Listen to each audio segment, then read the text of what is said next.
Bonsoir à tous. À la une de ce journal, le Haut Commissariat des Nations Unies pour les droits de l'homme exige la mise sur pied d'une enquête indépendante pour faire la lumière sur les violences meurtrières survenues le 1er octobre 2017 dans les régions anglophones au Cameroun, après avoir critiqué l'utilisation excessive de la force contre des manifestants civils dans les régions du nord-ouest et sud-ouest. Cette agence de l'ONU exhorte le gouvernement à ouvrir un dialogue politique pour résoudre le problème anglophone, proposition balayée d'un revers de la main au sommet du RDPC, le parti au pouvoir. C'est un nouvel épisode dans l'escalade diplomatique entre Washington et N'Djamena. L'ambassade américaine a été fermée au Tchad. Réaction musclée à la suite de l'inscription du Tchad dans la liste noire des pays dont les ressortissants sont interdits de fouler le sol américain pour cause de terrorisme. Et en sport football, le rêve de la Panthère d'Undé s'est brisé devant la montée inespérée de Fauveau de Barham. On en parle dans ce journal.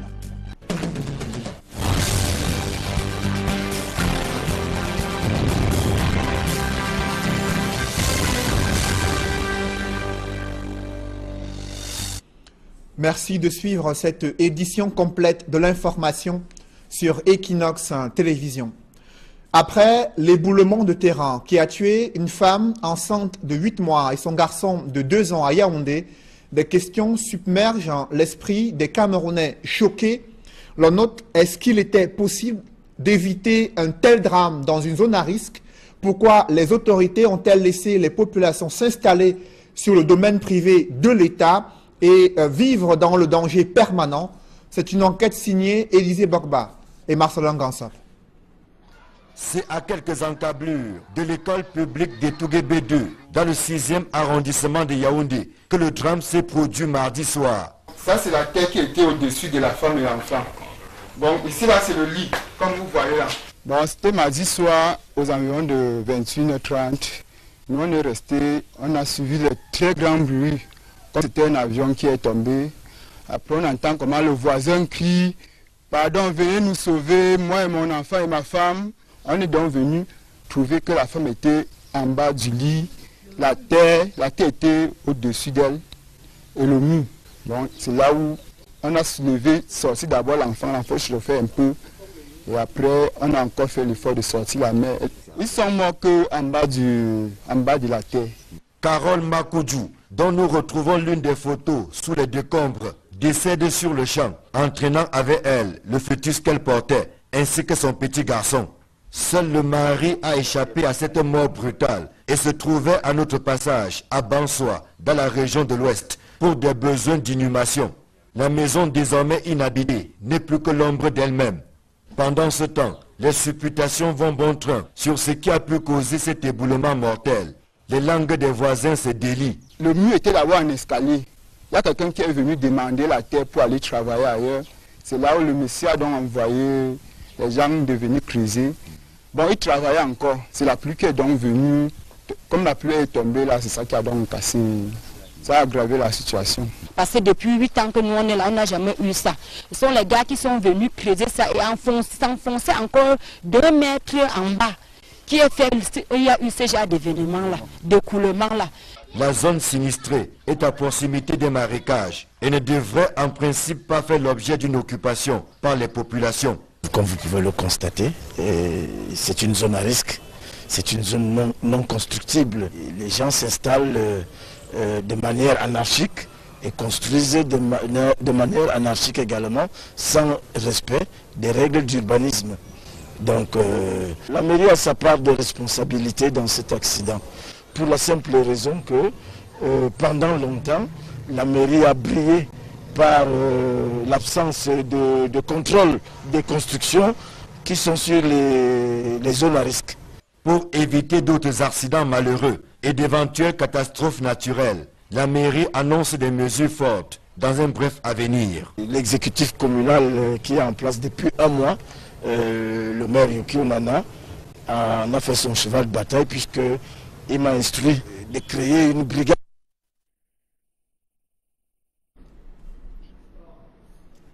Je vous propose à présent de suivre l'exécutif municipal de Yaoundé 6 qui annonce des descentes dans les zones à risque pour des viabilisations et interpeller les populations sur les dangers qu'elles courent en habitant dans ces zones à risque en proie à de nombreux éboulements. Je vous propose à ce sujet de suivre Saint-Éloi Bidon, premier adjoint au maire de Yaoundé 6. Les zones marécageuses font partie du domaine privé de l'État. Donc, par le biais de la décentralisation, la commune hérite automatiquement des zones marécageuses.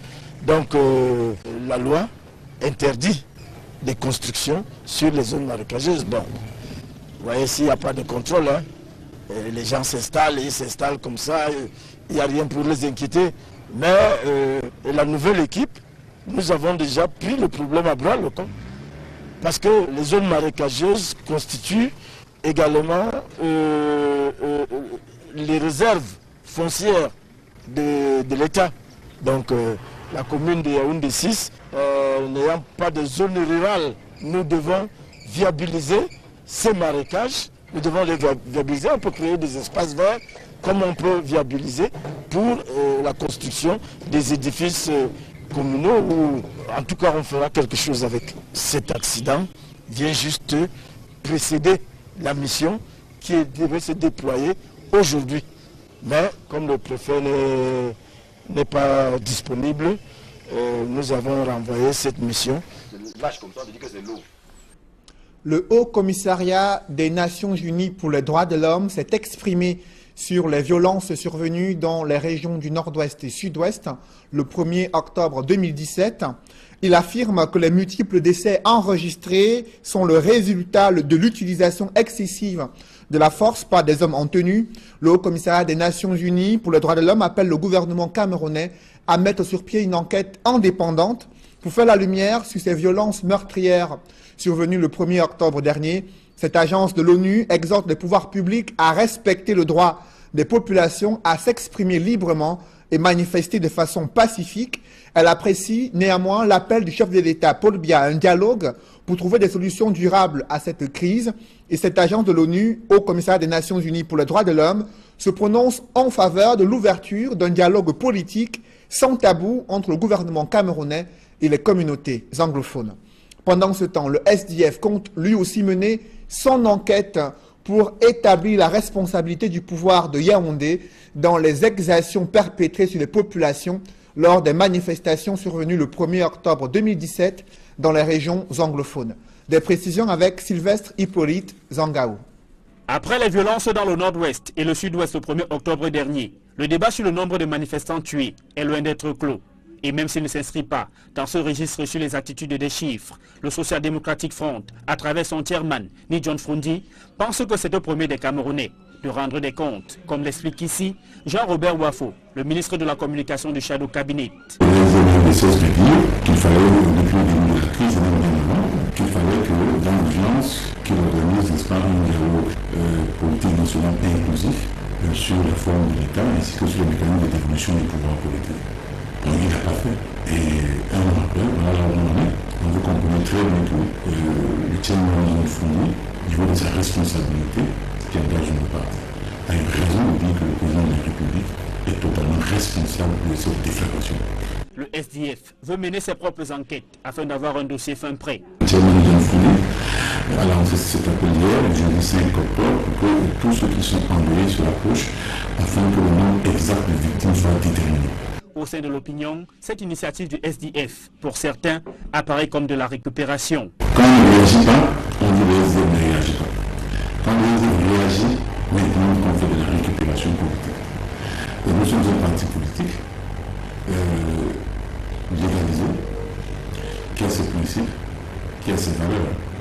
Et parce que nous sommes fidèles à nos valeurs humanistes, il n'est pas de question pour nous, n'est-ce pas, de rester insensibles, de rester face à ce que les populations de régions du Nord-Ouest et du Sud-Ouest endurent. Initialement prévu ce mois d'octobre, le congrès du Social Democratic Front est reporté à une date ultérieure, simplement pour ne pas donner l'impression de se réjouir sur le malheur des familles éprouvées à Bamenda.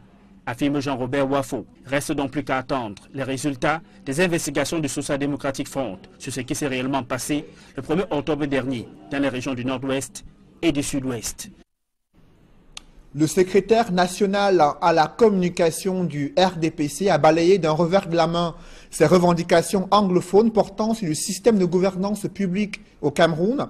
Sur les antennes d'une radio française, Jacques Famdongo a déclaré qu'il n'y a aucun débat sur la forme de l'État au Cameroun. Il a rappelé à ce sujet les propos du président de la République, à savoir le Cameroun est un et indivisible, un État unitaire qui ne saurait prêter une oreille attentive à un groupuscule d'extrémistes, selon les propos de Jacques Famdongo.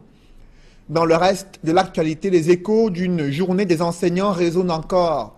Dans l'arrière-pays, des instituteurs dénoncent la corruption qui gangrène le système d'avancement en grade et les mutations des personnels dans l'éducation de base.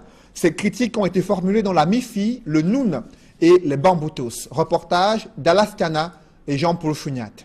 À la célébration de la 24e journée internationale de l'enseignant à Bafoussam, le secrétariat régional du syndicat national des instituteurs de l'éducation de base fait le procès de la gestion du personnel enseignant dans la région de l'Ouest. Résultat d'un diagnostic alarmant, fait de vices les plus sordides, favoritisme, magouille, monnayage bien huilé à toutes les échelles de la hiérarchie locale de l'éducation de base. Les nominations, les mutations et autres qui sont le problème de l'enseignant dans la région de l'Ouest. La corruption, le problème de corruption est très grave dans la région de l'Ouest. Donc nous voudrons que ces choses-là changent. Malgré toutes les mauvaises conditions de vie et de travail décriées depuis des décennies, leur amélioration arrive au compte-gouttes, reconnaît le syndicat national des instituteurs de l'éducation de base Ouest. L'enseignant est l'enfant pauvre de cette république parce que nous donnons tout, nous faisons tout. Que le salaire soit substantiel. Parce que nous sommes tout, nous sommes un foutou. L'enseignant est un foutou, finalement. Si à Bafoussam, les enseignants dénoncent les malheurs endogènes et exogènes qui déstructurent l'organisation de l'éducation de base et des enseignements secondaires à l'Ouest, du moins, tous ont paradé à cœur joie sur les différentes places des fêtes, comme ici à Bafoussam.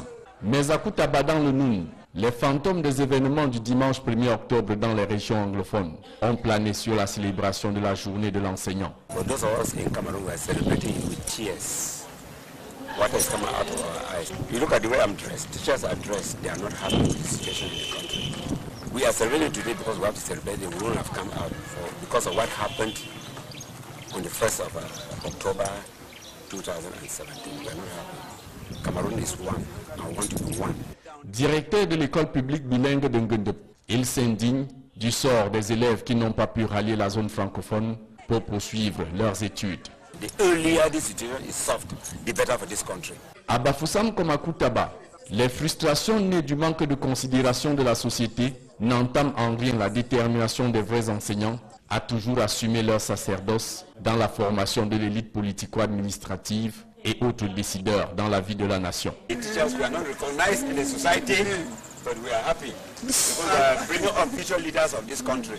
And it's true, we are the one building this country. Teachers are nation builders.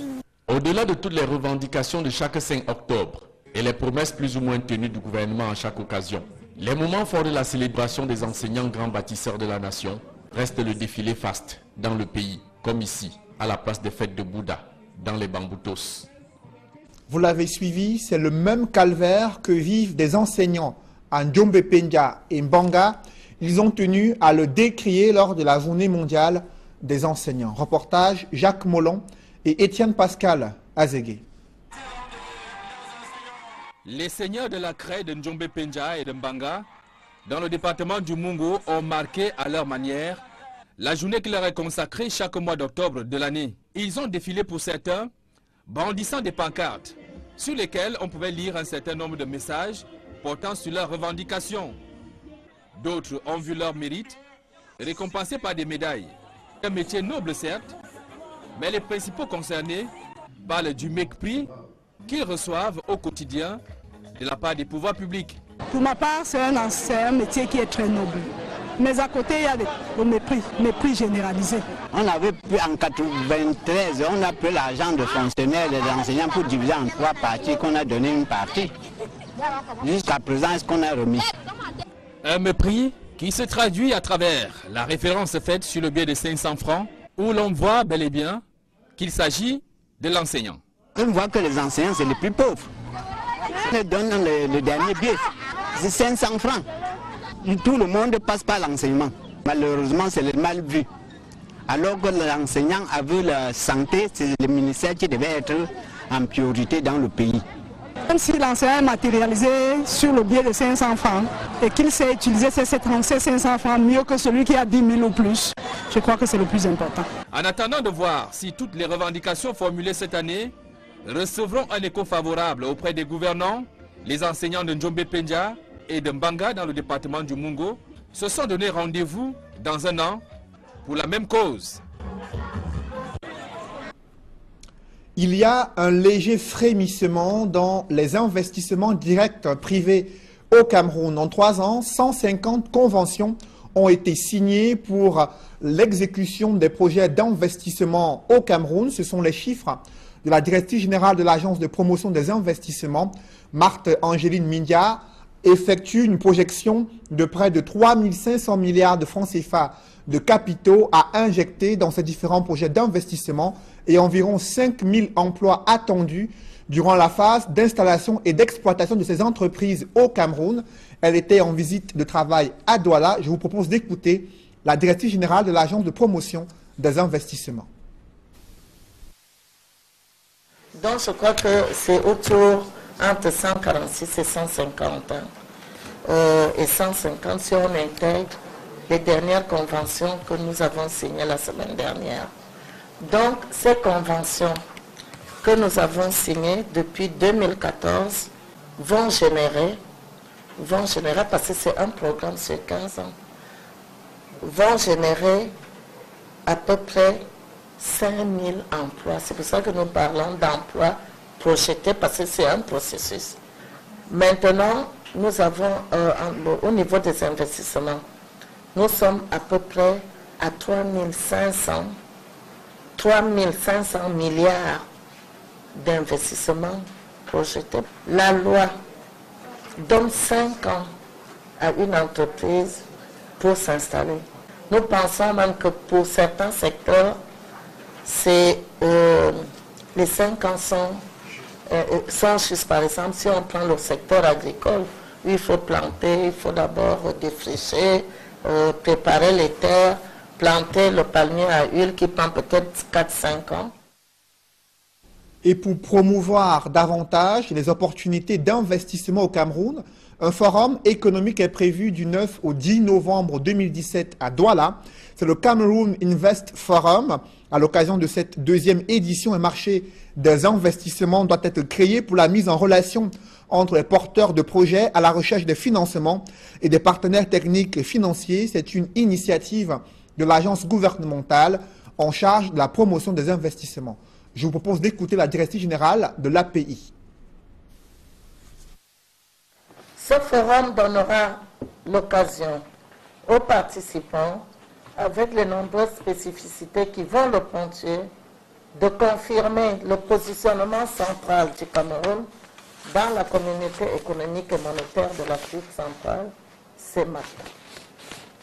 Les principales articulations de ce forum sont donc les suivantes. Une session plénière d'ouverture. Assortie d'échanges, cette étape portera sur la présentation du plan directeur d'industrialisation ainsi que le cadre juridique et réglementaire des investissements au Cameroun. Il y aura également des sessions spéciales. Elles sont dédiées à la présentation par secteur ou par thème des projets sélectionnés par l'API à l'occasion de cette 2e édition du cycle. Et je vous invite à ne pas manquer le rendez-vous économique ce soir sur Equinox Télévision, Tendance économique, qui aborde les enjeux de l'urbanisation et l'industrialisation sur le continent africain. Dans le reste de l'actualité, la lutte contre le grand banditisme, le terrorisme et surtout les litiges fonciers, ce sont les missions assignées au nouveau sous-préfet de l'arrondissement de Sa, dans le département de la Léquié. Il a reçu sa feuille de route il y a quelques jours. du côté de ce département. Des précisions avec Aboubakar Bekoum, Warren Zede et Julienne Berthébissaï. Monsieur Moulumba Douala Charles est le nouveau sous-préfet de l'arrondissement de Tonga dans le département du Ndé, à l'ouest Cameroun. Il vient d'être officiellement installé dans ses nouvelles fonctions par le préfet du département du Ndé, M. Oumarou Aman Wabi. Il remplace ainsi M. Ndjana Yves Bertrand Noël, promu préfet dans le Faro et Déo. Au-delà de ses missions classiques, telles que codifiées dans les textes, le préfet du Ndé n'a pas manqué d'inviter le nouvel homme fort de l'arrondissement de Tonga à susciter l'esprit de cohésion, l'harmonie entre les forces vives pour booster le développement pour lequel il encouragera toutes les initiatives heureuses, sans oublier la neutralité dans la gestion des chefferies relevant de sa compétence.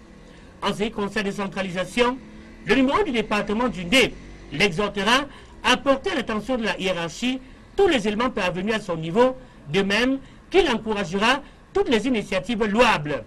Il attirera aussi son attention sur ces péchés en eau trouble qui croient tirer profit de quelques prébandes en soutenant le jour le civisme fiscal et la nuit son contraire. M. Moulumba Douala Charles devrait également compter sur des élites engagées sur la voie du progrès et de l'émergence. Il hérite d'un arrondissement qui a une superficie de 342 km² et qui comprend plus de 30 000 âmes.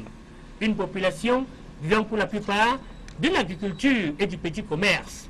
À 53 ans bien sonnés, cet administrateur civil principal est marié et père de 3 enfants. Et c'est finalement par une très grande parade des éléments de la gendarmerie de Tonga que s'est achevée cette cérémonie.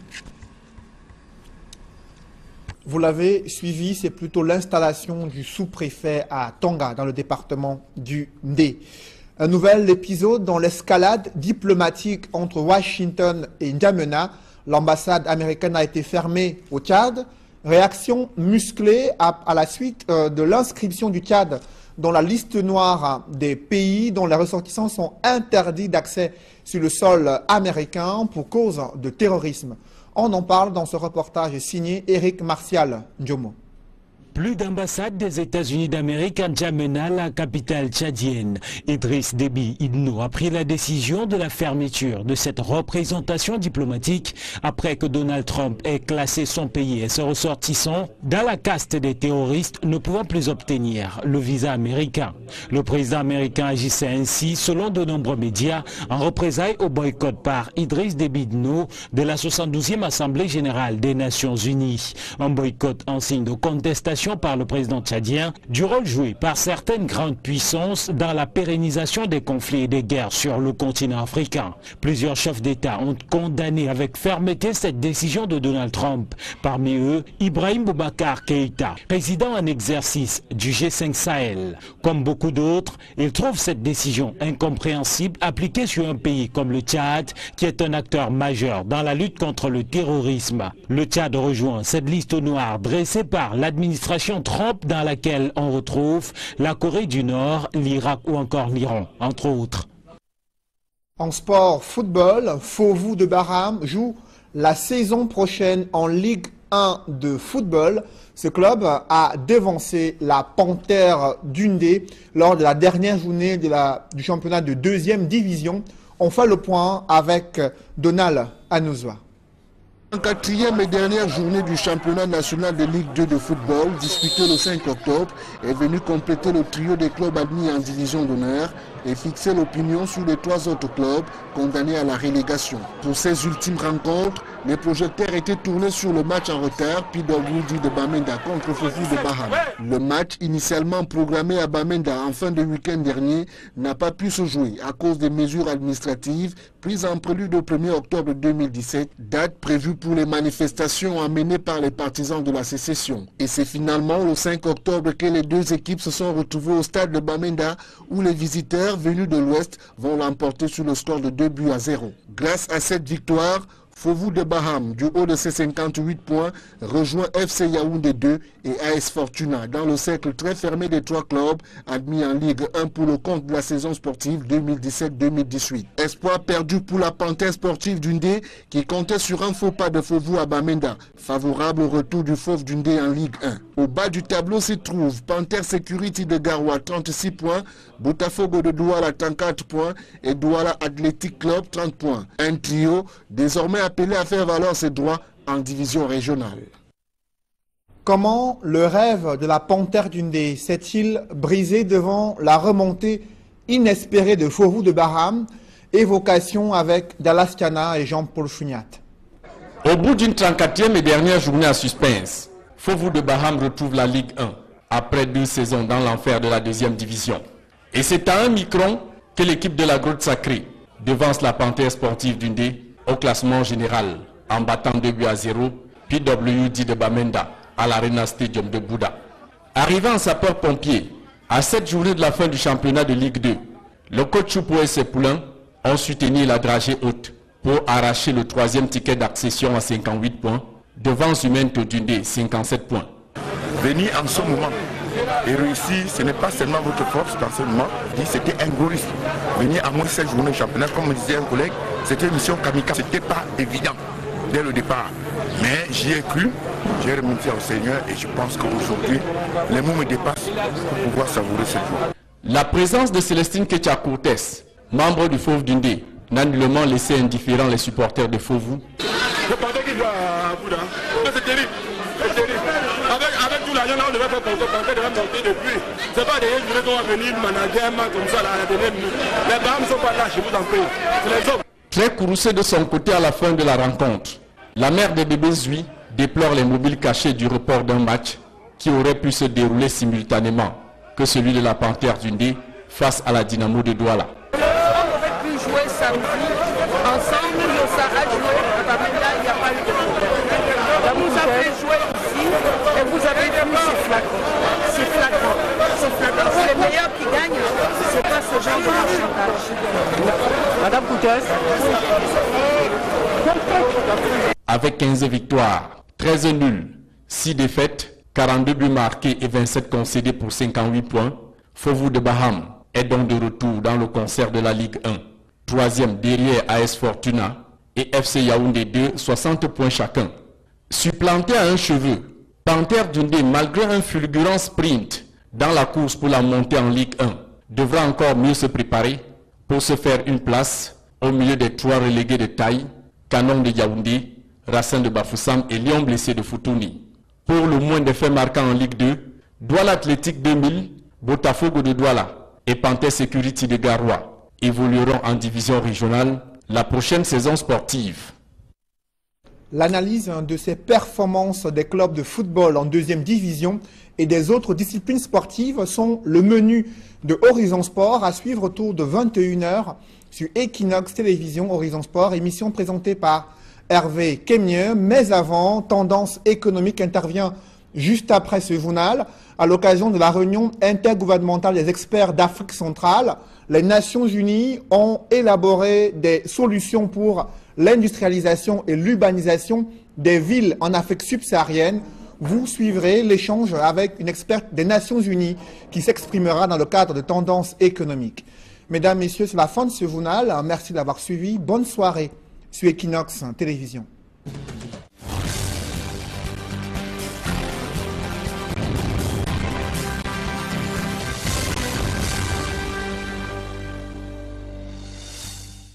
Mesdames et messieurs, bonsoir. Vous écoutez votre météo de ce samedi 7 octobre 2017.